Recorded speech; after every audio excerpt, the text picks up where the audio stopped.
we're picking this video up just shortly after we ended the last one. I had to take a break. And I sometimes forget about the van.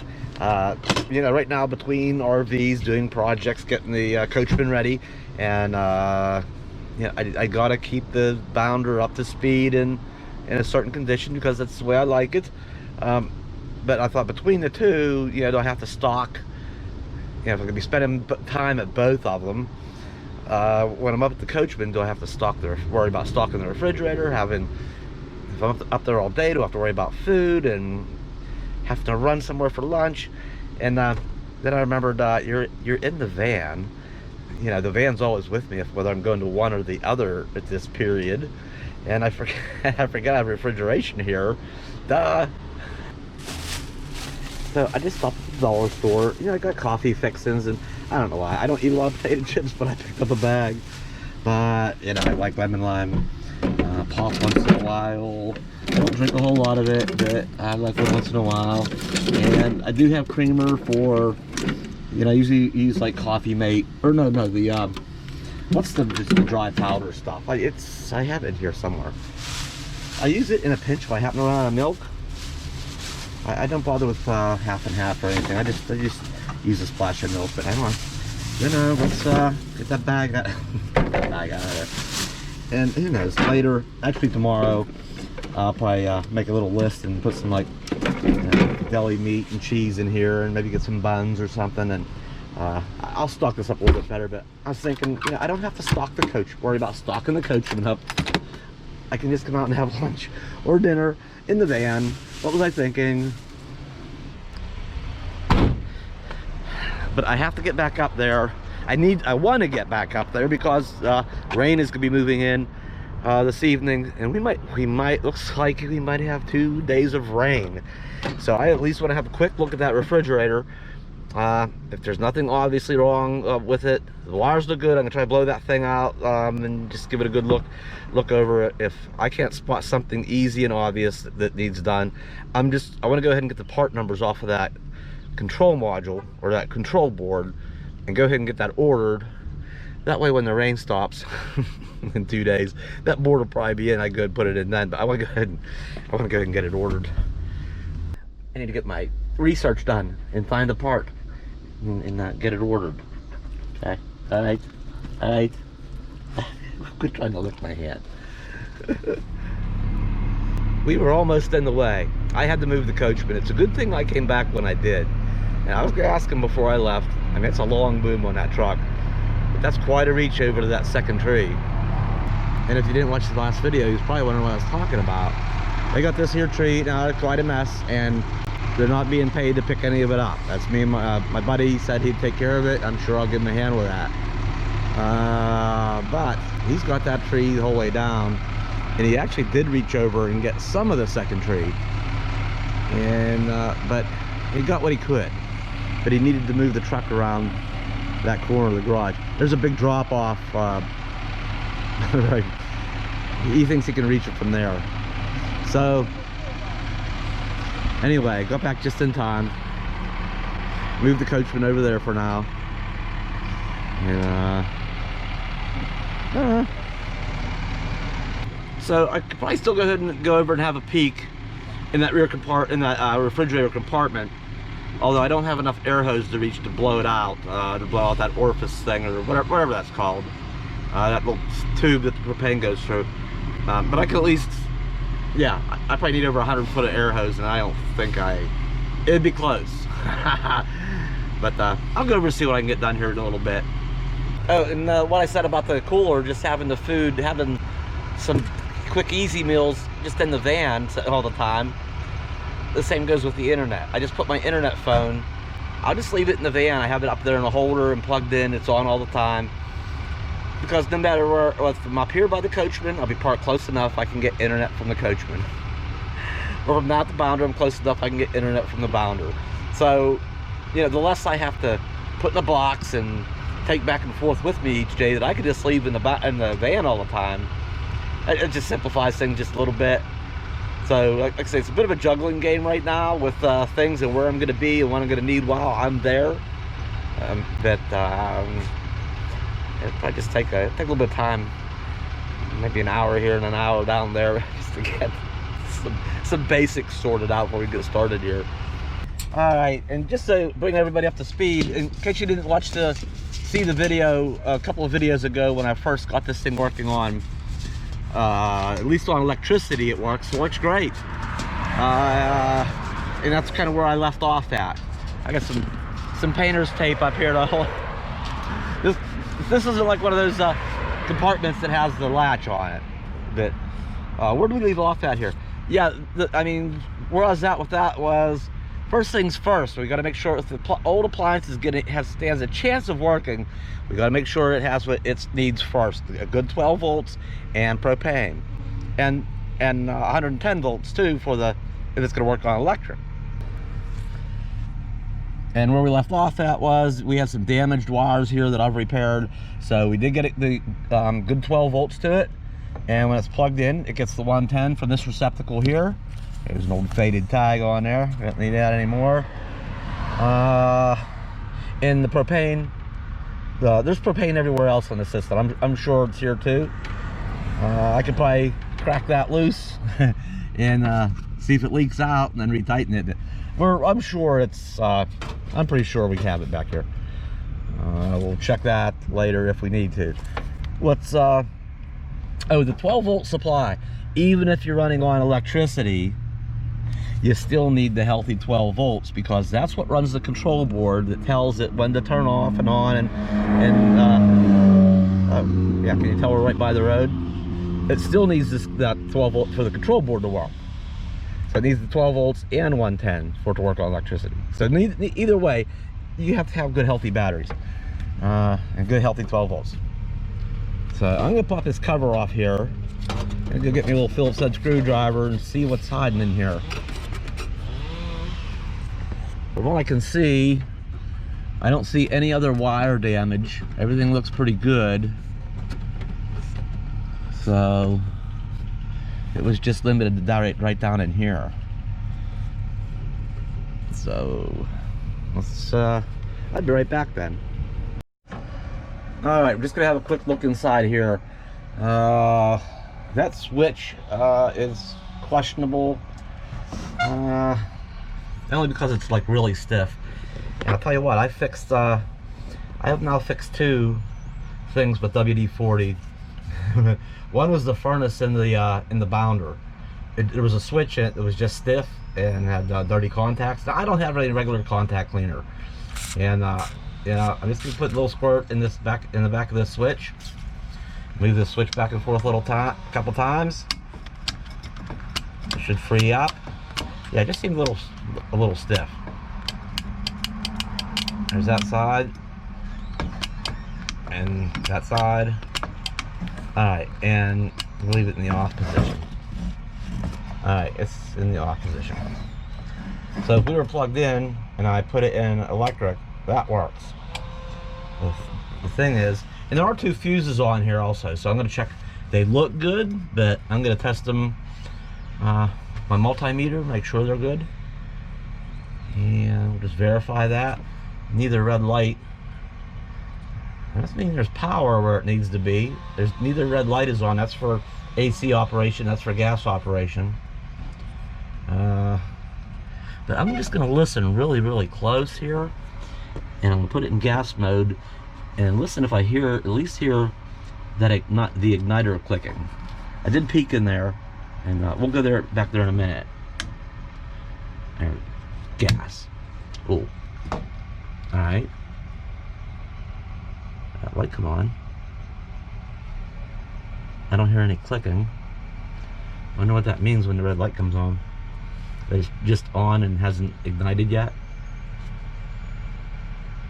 Or that could be an indication that there's fault in the system somewhere, like that control board out there. Alright, I'm gonna just leave this be for a minute. So what I didn't hear was, and I don't know how loud it is, but that gas valve, I think if you hear real close, and you can actually hear that little bit. I heard, somebody once said, but Anyway, I didn't hear the clicking. Is usually pretty audible. You can usually hear any clicking. So I'm gonna guess this didn't look too bad in here. I mean, I'll still blow it out, but I can see openings in it. I don't think anything. I just want to make sure it's 100% clear. I mean, I will blow it out, but I don't think it's clogged. There should at least be clicking going on there. And I don't see any presence of any reset button, although there could be one under this cover. So I'm going to go with it for now. I'm going to see if I can find this board, replacement board. I'll get that model number off of there, and I'll actually remove it, take the whole thing out, and go shopping for one this evening. I think I just want to go and replace that board, because I think some clicking should have at least went on here. I think that's a pretty safe bet. That's right, I'm guessing a little bit. Fire the parts cannon at it. Maybe that'll get it working. I do think I want to go back in here and turn it back in the off position at least. If this is encouraging, I mean, it does show signs of life. It's better than coming in here and the thing just being absolutely dead. Oh yeah, I need to verify those fuses. I'll be right back. Alright, so the quick test here is I have my my voltmeter here set over for checking DC volts. In other words, battery power. Not over here on the big, where the big 110 stuff that bites is. Okay, so not yeah, DC, not AC. AC just will bite you. DC is much friendlier. So here, the amp over here on the fuse over here on the gas side of things, and the switch is on there. So I'm going to ground this on this little screw here, and then one side of the fuse. Whoopsie. Okay, it's almost tricky with you need 3 hands with a voltmeter half the time anyway. Well, I'm trying to video it. So what do we got here? So hang on. So what do we got here? We're gonna ground it and check both sides of this fuse. All right, we got almost about 12.5 on that side of the fuse, and we got 12.5 on that side of the fuse. So that fuse is good. I'm gonna put this over on electric mode. So that other red light didn't come on, but that might mean that that might just be because I don't have it plugged into shore power. It doesn't have 110, so I don't know if it's gonna check anything here. Well, of course it wouldn't. Huh? That's weird, because that's the side that works. But again, we're not plugged in, so I'm not concerned about that. I'm concerned with that red light. Why that red light's on? That would probably indicate there's a problem. There's probably a problem with that board. But I can still check that fuse anyway. I'm gonna put this down on ohms. Down here on the ohm thing. I did promise to make a video here at some point on some of these basics, but for right now, I'll get to it. Alright, even if you buy a cheap multimeter, the ohm one, search for an audible. The one before this wasn't. And sometimes you're working on something and you can't have your eyes in both places at one time. Sometimes it's just nice to watch what both hands are doing. Okay, and you can hear the audible noise, and you don't have to be looking at this, especially if it falls down and you're just checking for continuity. Yeah, and both those fuses are good. It's nice to have the audible. So I'm gonna turn that off for now. I think I've seen all I need to see. Don't worry about over here. Electric works. Worry about that bad. That's probably a fault light. I'm gonna go ahead and order the other board. I'm gonna put this back in the off position. Oops, that's gas. All right. There's the off position. So at least there's 12 volts getting to the board. And I had it halfway up in there, and then I remembered I forgot to put these little protective covers. And these little flexible plastic covers that protect the fuse in there. The fuses, so. And this thing, I'll probably get the shop back and clean this out. But fortunately, all these wires look all nice and intact. There's no signs that there's ever a nest or anything or any chewing. Everything else in here looks healthy. And this whole refrigerator, yeah, it's a bit yellowed, but I have high hopes for it. Yeah, the racks and these things that hold the things from sliding out are all in here. The shelves are all in there. There's room for one more little shelf, and it's actually under the sink over here. If I want to put that back in, that might have been taken out for taller stuff, like a gallon of milk or whatever. But I have high hopes for it. I'm going to probably clean it all out with soft scrub with bleach, and replace that. The light is missing out from up there. Replace that light up there. Get her all cleaned up. Get her all working. I think this old 35-year-old refrigerator is going to be just fine. I do. Hey, there goes the Amazon van. I thought I heard something over the tree guy's truck down here. He's got that second tree down. That said, he's putting his bucket away. That second tree is down. There it is. And the trees are all gone. Amazon.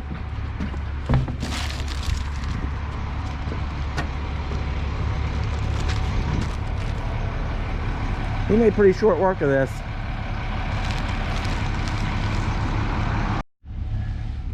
This looks simple enough in here. Hang on here. There's a this is like a spark plug. It's like a spark plug wire, and it is related to spark. It does. There's a coil there, and it sends power out to the igniter, out to the sparker thingy. So, and then this other black wire and this other plug back in here. So that's all. Looks pretty simple enough to me. 4 screws hold it on. I'm gonna get it out of there. Well, that was easy enough. A screw was in each corner holding it on, and I just unplugged the one plug off of the board. And this one wire went up to that. It's probably some sort of thermocouple, just unplugged real easy. And then of course the spark plug wire. And even though that's not a spark plug, it's you get it. Might as well be. Very similar, huh? It has a ceramic thing with a metal core. So it is a type of a spark plug, although we call them igniters. I think it's closer to a glow plug. I don't know. Anyway, we got some numbers on here that are I can make out. I'm gonna do a little bit of research on this. I will kind of do a little bit of research on this particular board before I just go and order one. Although, right after that, I'm just gonna go ahead and order one. So here's where my smarts come to an end. I just popped the board out of this cover, and I thought maybe there's a fuse on this board too, and there is no fuse. There is no reset button. There's nothing going on here that I know what to do with. What I will do is, yeah, I don't see any obvious signs of anything burnt. I don't care. She's just gonna get a new board. So that's gonna be some of my shopping tonight. The new control board for the refrigerator. I'll go put this in the van. Me and Bella will take it back to the bounder with us this evening. I'm feeling one step at a time. Feeling a little more accomplished. That I did get the vehicles all switched, and we're up here starting round 2. Pam got a hold of me too and said the cushions are done for the dinette and the curtains are coming along pretty well. I'll have to call her back and see if we can maybe go out there tomorrow. She's moving along pretty quick. Or the following day. We might be making a little about an hour, and I think it's less than an hour and a half away. Be a good reason to go for in the rain's coming anyway, so maybe we'll just take a little trip in the van and go get that stuff. Yay. Yay! Those guys are all done. That second tree is down completely. and they got the truck pulled back up. It was sitting a little precarious there around the corner because of that bank, they pulled right up, really close to it. But you know, they do put the stabilizer things down. Wait a minute, what's this? A FedEx guy. There's a FedEx guy. A FedEx truck. I know what it is.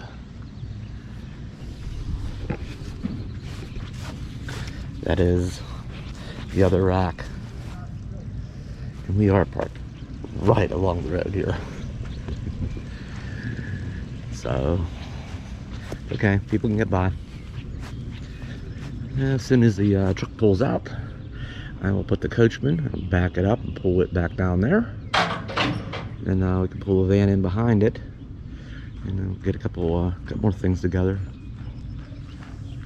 Oh, wait a minute, what's that? Another box. What the heck is that?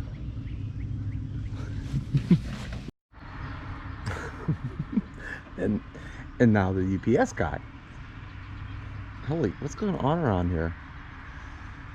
All right, you had Amazon, FedEx, now UPS. It's a busy day around here. I wonder what he's bringing. Could be for my buddy. Probably not. Probably for me. That's it. The rain's gonna come. I'm gonna take a day or two to take care of some things, and then we'll be back. All right. Thanks for stopping by. I'll see you next time.